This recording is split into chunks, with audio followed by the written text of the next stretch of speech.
خیال کرتا ہے، کیونکہ وہ اس 30 روزہ محنت کے پس پردہ اس راحت کو دیکھ رہا ہے جو اس کو تنخواہ کی شکل میں ملنے والی۔ ایاک نعبد و ایاک نستعین، ہم تیری ہی عبادت کرتے ہیں اور تجھی سے مدد مانگتے ہیں۔ اس آیت میں ایک پہلو حمد و ثنا کا اور دوسرا دعا و درخواست کا ہے۔ نعبد عبادت سے مشتق ہے، اس کے معنی ہے کسی کی انتہائی تعظیم و محبت کی وجہ سے اس کے سامنے اپنی انتہائی عاجزی اور فرما برداری کا اظہار۔ نستعین و استعانت سے مشتق ہے، جس کے معنی ہے کسی سے مدد مانگنا۔ آیت کا ترجمہ یہ ہے کہ ہم تیری ہی عبادت کرتے ہیں اور صرف تجھ سے ہی مدد مانگتے ہیں۔ انسان پر 3 حالات گزرے ہیں، ماضی، حال، مستقبل۔ پچھلی 3 آیتوں میں سے الحمدللہ رب العالمین اور الرحمن الرحیم میں انسان کو اس پر متنبہ کر دیا گیا کہ وہ اپنے ماضی اور حال میں صرف اللہ تعالیٰ کا محتاج ہے، کہ اس کو ماضی میں نابود سے بود کیا اور اس کو تمام کائنات سے زیادہ بہترین شکل و صورت اور عقل و بصیرت عطا فرمائی، اور حال میں اس کی پرورش اور تربیت کا سلسلہ جاری ہے، اور مالک یوم الدین میں یہ بتا دیا کہ مستقبل میں بھی وہ خدا ہی کا محتاج ہے، کہ روز جزا میں اس کے سوا کسی کا مددگار نہیں ہو سکتا۔ اور جب ان تینوں آیتوں نے یہ واضح کر دیا کہ انسان اپنی زندگی کے تینوں دور میں خدا ہی کا محتاج ہے، تو اس کا طبعی اور عقلی تقاضا یہ ہوا کہ عبادت بھی صرف اسی کی جائے، کیونکہ عبادت جو انتہائی تعظیم و محبت کے ساتھ اپنی انتہائی عاجزی اور تدلل کا نام ہے، وہ کسی دوسری ہستی کے لائق نہیں، جو انتہائی تعظیم و محبت کے ساتھ اپنی انتہائی عاجزی اور تذلل کے نام ہے، وہ کسی دوسری ہستی کے لائق نہیں۔ اس کا نتیجہ لازمی یہ ہے کہ ایک عاقل انسان پکار اٹھے کہ ہم تیرے سوا کسی کی عبادت نہیں کرتے۔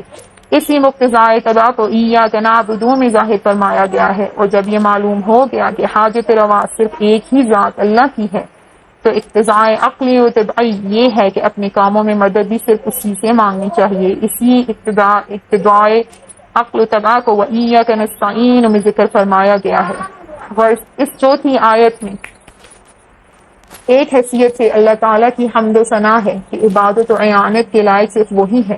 اور دوسری حیثیت سے انسان کی دعا و درخواست ہے کہ ہماری مدد فرمائے، اور تیسری حیثیت اور بھی ہے کہ اس میں انسان کو تعلیم دی گئی ہے کہ اللہ کے سوا کسی کی عبادت نہ کرے، اور حقیقی طور پر اللہ کے سوا کسی کو حاجت روا نہ سمجھے، اور کسی کے سامنے دست سوال دراز نہ کرے۔ کسی نبی یا ولی وغیرہ کو وسیلہ قرار دے کر اللہ تعالیٰ سے دعا مانگنا اس کے منافی نہیں۔ اس آیت میں یہ بات بھی قابل غور ہے کہ ارشاد یہ ہے کہ ہم تجھ سے ہی مدد مانگتے ہیں، کسی کام میں مدد مانگتے ہیں اس کا ذکر نہیں۔ جمہور مفسرین نے لکھا ہے کہ اس کا ذکر نہ کرنے میں عموم کی طرف اشارہ ہے کہ ہم اپنی عبادت اور ہر دینی اور دنیوی کام اور ہر مقصد میں صرف آپ کی مدد چاہتے ہیں۔ پھر عبادت صرف نماز روزے کا نام نہیں۔ امام غزالی نے اپنی کتاب 40 میں عبادت کی 10 قسمیں لکھی ہیں: 1 نماز، 2 زکوٰۃ، 3 روزہ، 4 حج، 5 تلاوت قرآن، 6 ہر حالت میں اللہ کا ذکر کرنا، 7 حلال روزی کے لیے کوشش کرنا، 8 پڑوسی اور ساتھی کے حقوق ادا کرنا، 9 لوگوں کو نیک کاموں کا حکم کرنا اور برے کاموں سے منع کرنا، 10 رسول اللہ صلی اللہ علیہ وآلہ وسلم کی سنت کا اتباع کرنا۔ اس لیے عبادت میں اللہ تعالیٰ کے ساتھ کسی کو شریک نہ کرنے کے معنی یہ ہو گئے کہ نہ کسی کی محبت اللہ تعالیٰ کے برابر ہو، نہ کسی کا خوف اس کے برابر ہو، نہ کسی سے امید اس کی طرح ہو، نہ کسی پر بھروسہ اللہ کی مثل ہو، نہ کسی کی اطاعت و خدمت اور کام کو اتنا ضروری سمجھے جتنا اللہ تعالیٰ کی عبادت کو، نہ اللہ تعالیٰ کی طرح کسی کی نظر اور منت مانے، نہ ہی اللہ تعالیٰ کی طرح کسی دوسرے کے سامنے اپنی مکمل عاجزی اور تذلل کا اظہار کرے، نہ وہ افعال کسی دوسرے کے لیے کرے جو انتہائی تذلل کی علامات ہیں، جیسے کہ رکوع اور سجدہ۔ اہدنا الصراط المستقیم، ہمیں سیدھے راستے کی ہدایت عطا فرما۔ آخری 3 آیتیں جن میں انسان کی دعا و درخواست کا مضمون ہے اور ایک خاص دعا کی تلقین ہے، یہ ہیں: اہدنا الصراط المستقیم صراط الذین انعمت علیہم غیر المغضوب علیہم ولا الضالین، جس کا ترجمہ یہ ہے کہ بتلا دیجئے ہم کو راستہ سیدھا، راستہ ان لوگوں کا جن پر آپ نے انعام فرمایا، نہ کہ ان لوگوں کا راستہ جن پر آپ نے غضب کیا، اور نہ ہی ان لوگوں کا راستہ جو راستے سے گم ہو گئے۔ ان تینوں آیات میں چند باتیں قابل غور ہیں۔ پہلی بات قابل غور یہ ہے کہ صراط مستقیم کی ہدایت کے لیے دعا جو اس آیت میں تعلیم فرمائی گئی ہے، اس کے مخاطب جس طرح تمام انسان اور مومنین ہیں، اسی طرح اولیاء اللہ اور حضرات انبیاء علیہ السلام بھی اس کے مامور ہیں، جو بلا شبہ ہدایت یافتہ بلکہ دوسروں کے لیے ہدایت کا سرچشمہ ہیں۔ پھر اس حاصل شدہ چیز کی بار بار دعا مانگنے کا کیا مطلب ہے؟ اس کا جواب ہدایت کی پوری حقیقت معلوم کرنے پر موقوف ہے۔ اس کو کسی قدر تفصیل کے ساتھ بیان کیا جاتا ہے، جس سے سوال مذکور اوپر دیے گئے سوال کے علاوہ ان تمام اشکالات کا بھی جواب معلوم ہو جائے گا، جو مفہوم ہدایت کے متعلق قرآن کریم کے بہت سے مقامات میں عموماً پیش آتے ہیں، اور ہدایت کی حقیقت سے ناآشنا قرآن کی بہت سی آیات میں باہمی تضاد و اختلاف محسوس کرنے لگتا ہے۔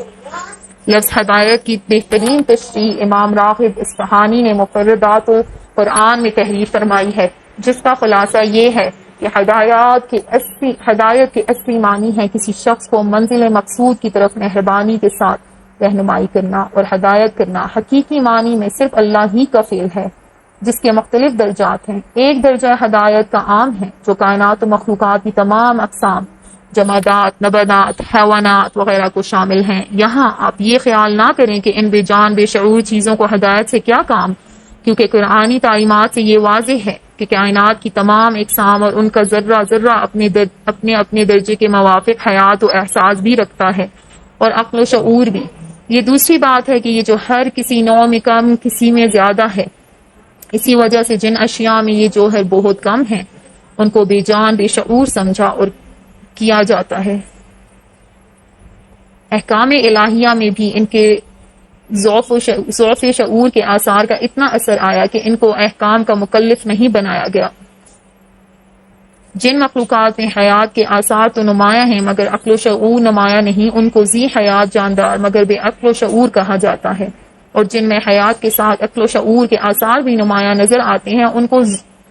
ذوی العقول کہا جاتا ہے۔ اور اسی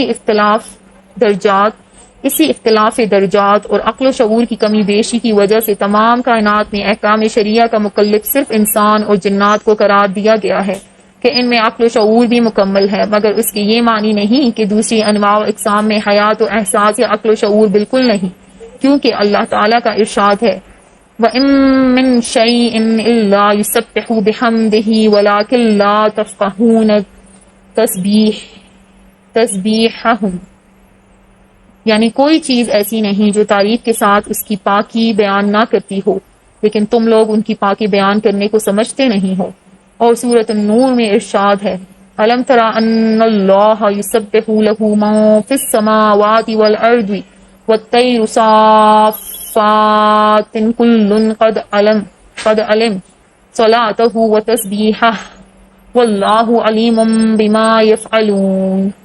یعنی کیا تجھ کو معلوم نہیں کہ اللہ تعالیٰ کی پاکی بیان کرتے ہیں سب جو کچھ آسمانوں میں اور زمینوں میں ہیں، اور بالخصوص پرندے جو پر پھیلائے ہوئے اڑتے ہیں، سب کو اپنی اپنی دعا اور تسبیح معلوم ہے، اور اللہ تعالیٰ کو ان لوگوں کے سب افعال کا پورا علم ہے۔ ظاہر ہے کہ اللہ تعالیٰ کی حمد و ثنا اور اس کی پاکی